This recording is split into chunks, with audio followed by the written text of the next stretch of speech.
Patriarcas e Profetas. Capítulo 34. Os 12 espias. 11 dias depois de partir do Monte Horebe, as hostes hebreias acamparam-se em Cádiz, no deserto de Parã, que não ficava longe das fronteiras da terra prometida. Ali foi proposto pelo povo que fossem enviados espias a fim de examinarem o país. Isto foi apresentado ao Senhor por Moisés, e ele lhes concedeu permissão com a instrução de que um dos príncipes de cada tribo fosse escolhido para tal fim.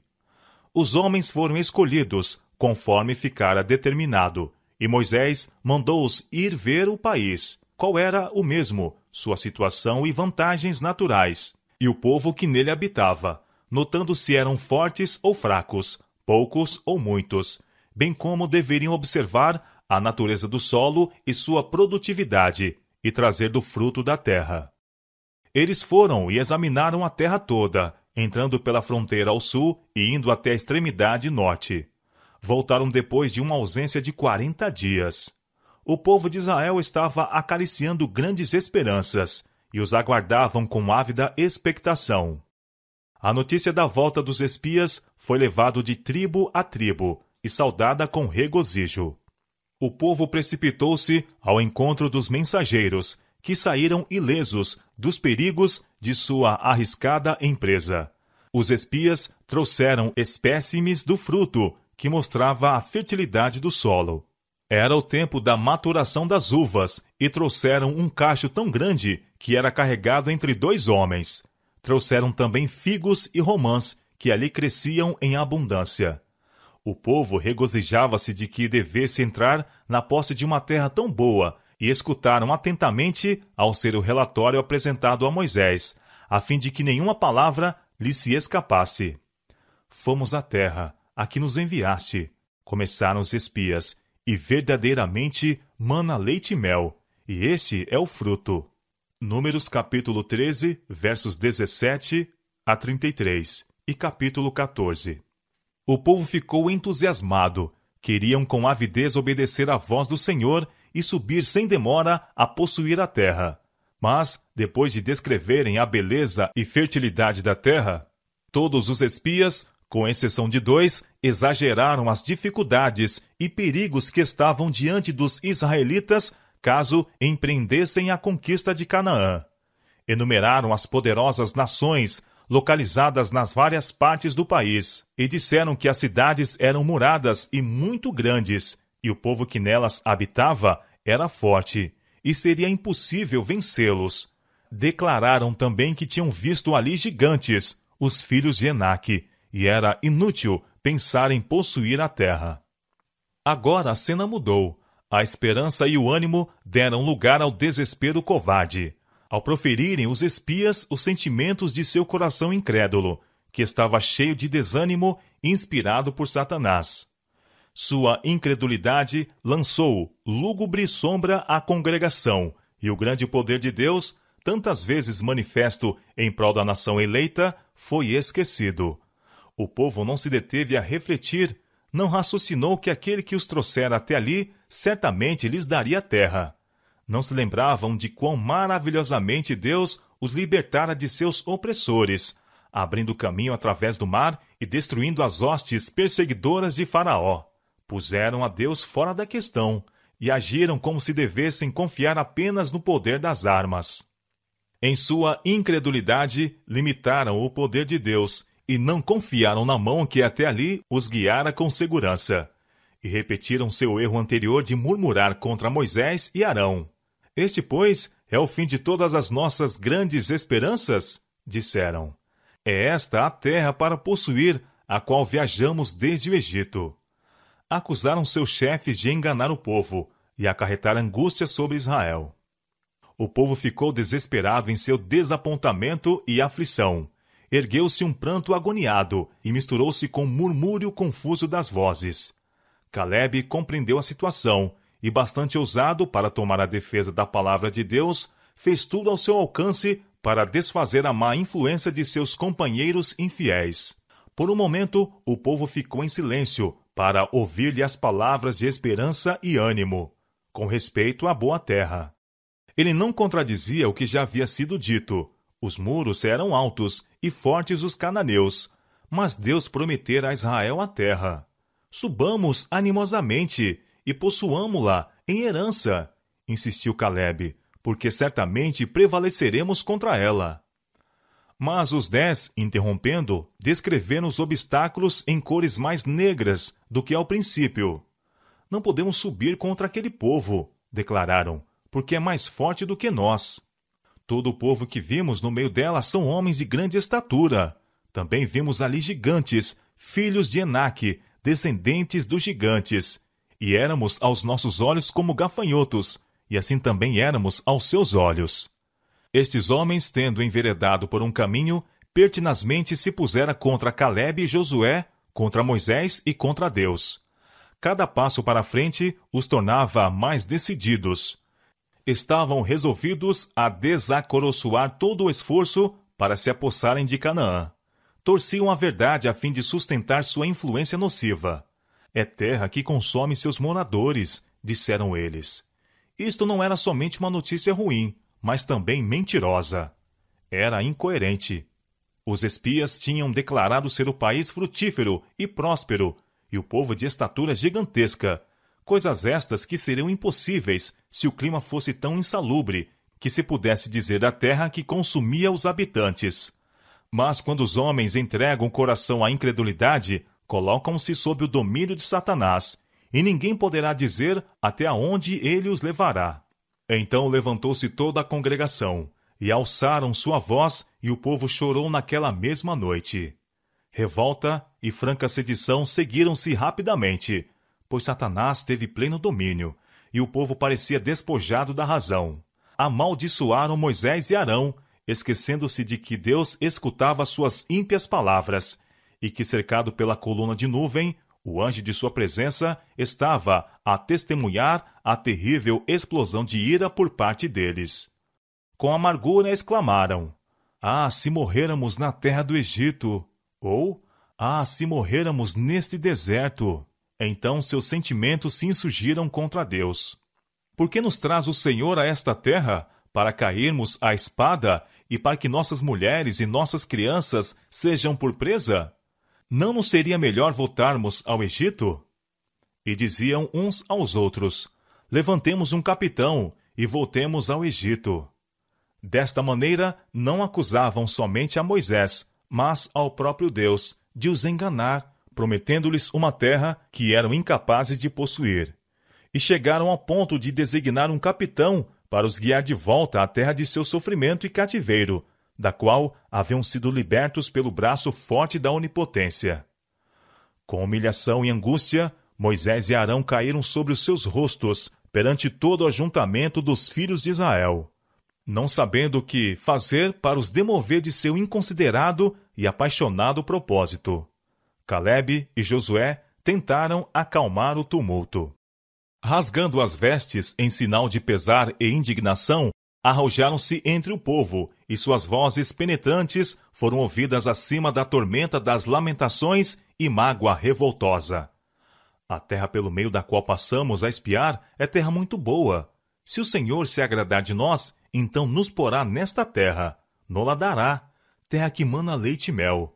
Tão somente não sejais rebeldes contra o Senhor, e não temais o povo desta terra, porquanto são eles nosso pão. Retirou-se deles o seu amparo, e o Senhor é conosco, não os temais. Os cananeus tinham enchido a medida de sua iniquidade, e o Senhor não mais os suportaria. Sendo removida sua proteção, seriam presa fácil. Pelo conserto de Deus, a terra estava assegurada a Israel. Mas o relato falso dos espias infiéis foi aceito, e por meio dele, toda a congregação foi iludida. Os traidores haviam feito a sua obra. Se apenas 2 homens houvessem trazido mau relato, e todos os 10 os animassem a possuir a terra em nome do Senhor, teriam também adotado o conselho dos 2, de preferência ao dos 10, por causa de sua ímpia incredulidade. Mas 2 apenas haviam advogado o que era reto, enquanto 10 estavam do lado da rebelião. Os espias infiéis denunciavam em alta voz a Calebe e Josué, e levantou-se o clamor para os apedrejar. A turba insana apanhou pedras para matar aqueles homens fiéis. Avançaram com uivos de furor. Quando subitamente as pedras lhes caíram das mãos, tombou sobre eles um silêncio, e tremeram de medo. Deus interviera para impedir o seu desígnio assassino. A glória de sua presença, como uma luz chamejante, iluminou o tabernáculo. Todo o povo viu o sinal do Senhor. Alguém que era mais poderoso do que eles se revelara, e ninguém ousava prosseguir com a resistência. Os espias, que trouxeram o mau relato, agacharam-se tomados de temor, e com respiração contida procuraram suas tendas. Moisés levantou-se então e entrou no tabernáculo. O Senhor declarou-lhe: com pestilência o ferirei, e o rejeitarei, e farei de ti povo maior.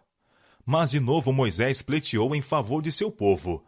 Não podia consentir em que fossem destruídos e dele se fizesse uma nação mais poderosa. Apelando para a misericórdia de Deus, disse: rogo-te que a força do meu Senhor se engrandeça, como tens falado, dizendo: o Senhor é longânimo e grande em beneficência. Perdoa, pois, a iniquidade deste povo, segundo a grandeza da tua benignidade, e como também perdoaste a este povo, desde a terra do Egito até aqui. O Senhor prometeu poupar Israel de destruição imediata, mas por causa de sua incredulidade e covardia, não poderia manifestar seu poder para subjugar os inimigos deles. Portanto, em sua misericórdia, ordenou-lhes, como o único meio seguro, que voltassem em direção ao Mar Vermelho. Em sua rebelião, o povo declarara: ah, se morrêramos neste deserto! Agora, esta oração devia ser atendida. O Senhor declarou: como falastes aos meus ouvidos, assim farei a vós outros. Neste deserto cairão os vossos cadáveres, como também todos os que de vós foram contados segundo toda a vossa conta, de 20 anos para cima.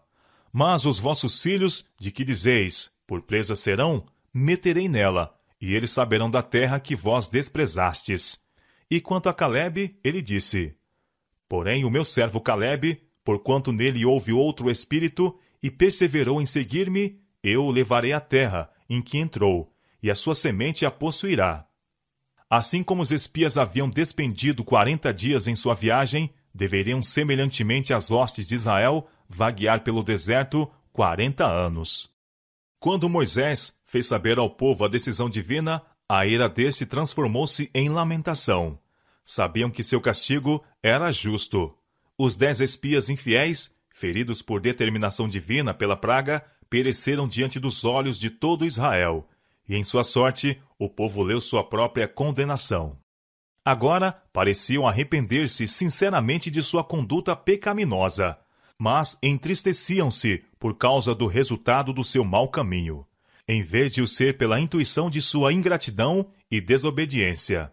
Quando viram que o Senhor não se abrandava na execução de seu decreto, surgiu de novo sua voluntariosidade e declararam que não voltariam ao deserto. Ordenando-lhes que se retirassem da terra de seus inimigos, Deus pusera à prova a sua aparente submissão e demonstrara que a mesma não era real. Sabiam ter pecado gravemente, consentindo em que seus sentimentos temerários os dominassem, e procurando matar os espias, que insistiam com eles para que obedecessem a Deus. Mas apenas estavam aterrorizados por achar que tinham cometido um erro terrível, cujas consequências lhes mostrariam desastrosas. Seu coração não estava mudado, e tão somente necessitava de um pretexto para darem lugar a outra sublevação semelhante. Este se apresentou quando Moisés, pela autoridade de Deus, lhes ordenou voltarem ao deserto. O decreto de que Israel não deveria entrar em Canaã antes de passarem 40 anos foi um amargo desapontamento para Moisés e Arão, Calebe e Josué. Todavia, sem murmurar, aceitaram a decisão divina. Mas aqueles que estiveram a queixar-se do trato de Deus para com eles e a declarar que voltariam ao Egito, choraram e lamentaram grandemente quando as bênçãos que desprezaram lhes foram tiradas. Haviam se queixado de coisas irreais, e agora Deus lhes deu motivo para chorar. Houvessem deplorado seu pecado, quando este se lhes apresentou lealmente, não teria sido pronunciada aquela sentença, mas lamentavam pelo motivo do juízo. Sua tristeza não era arrependimento, e não poderia obter a revogação da sentença. Passaram a noite em lamentação, porém, com a manhã veio a esperança. Resolveram reparar sua covardia. Quando Deus lhe mandara subir e tomar a terra, tinham se recusado, e agora que determinava retroceder, estavam igualmente rebeldes. Decidiram-se a tomar a terra e possuí-la. Poderia ser que Deus lhes aceitasse o trabalho e modificasse seu propósito em relação a eles. Deus tornara privilégio e dever deles entrar na terra no tempo por ele designado. Mas pela sua voluntariosa negligência fora retirada aquela permissão. Satanás conseguira seu objetivo, impedindo-os de entrarem em Canaã. E agora, em face da proibição divina, insistia com eles para que se fizessem a mesma coisa que se havia recusado a fazer quando Deus a ordenara. Destarte, o grande enganador alcançou a vitória, levando-os à rebelião pela segunda vez. Não havia confiado no poder de Deus a operar juntamente com seus esforços ao se apoderarem eles de Canaã. Todavia, contavam agora com sua própria força para efetuarem o trabalho independentemente do auxílio divino. Pecamos contra o Senhor, exclamaram. Nós subiremos e pelejaremos conforme a tudo o que nos ordenou o Senhor, nosso Deus. Deuteronômio capítulo 1, verso 41. Tão terrivelmente cegos ficaram eles pela transgressão. O Senhor nunca lhes mandara subir e pelejar. Não era seu propósito que adquirissem a terra pela guerra, mas pela obediência estrita às suas ordens. Se bem que seu coração não estivesse mudado, o povo fora levado a confessar a pecaminosidade e loucura de sua rebelião diante do relatório dos espias. Viam agora o valor da bênção que tão temerariamente haviam rejeitado. Confessaram que sua própria incredulidade os excluíra de Canaã. Pecamos, disseram eles, reconhecendo que a falta estava neles mesmos e não com Deus, a quem tão impiamente acusaram de deixar de cumprir suas promessas para com eles. Se bem que sua confissão não partisse do verdadeiro arrependimento, serviu para reivindicar a justiça de Deus em seu trato com eles. O Senhor ainda opera de modo semelhante para glorificar o seu nome, levando homens a reconhecerem a sua justiça. Quando aqueles que professam amá-lo se queixam de sua providência, desprezam-lhe as promessas e, cedendo à tentação, se unem com os anjos maus para frustrarem os propósitos de Deus. O Senhor muitas vezes encaminha de tal maneira as circunstâncias que essas mesmas pessoas são levadas ao ponto em que se convençam de seu pecado e sejam constrangidas a reconhecer a impiedade de sua conduta e a justiça e bondade de Deus em seu trato com elas. E isto, embora não tenham verdadeiro arrependimento. É assim que Deus põe em ação forças contrárias, a fim de tornar manifestas as obras das trevas. E se bem que o espírito que inspirou a má conduta não esteja radicalmente transformado, fazem-se confissões para vindicar a honra de Deus e justificar aqueles que da parte dele reprovam fielmente, os quais sofreram oposição e foram caluniados. Assim será quando a ira de Deus for finalmente derramada. Quando o Senhor vier, com milhares de santos anjos, para fazer juízo contra todos, convencerá, dentre eles, todos os ímpios, por todas as suas obras de impiedade. São Judas, versos 14 e 15. Cada pecador será levado a ver e reconhecer a justiça de sua condenação. Sem tomar em consideração a sentença divina, prepararam-se os israelitas para empreender a conquista de Canaã. Equipados de escudos e armas de guerra, achavam-se, quanto ao que calculavam,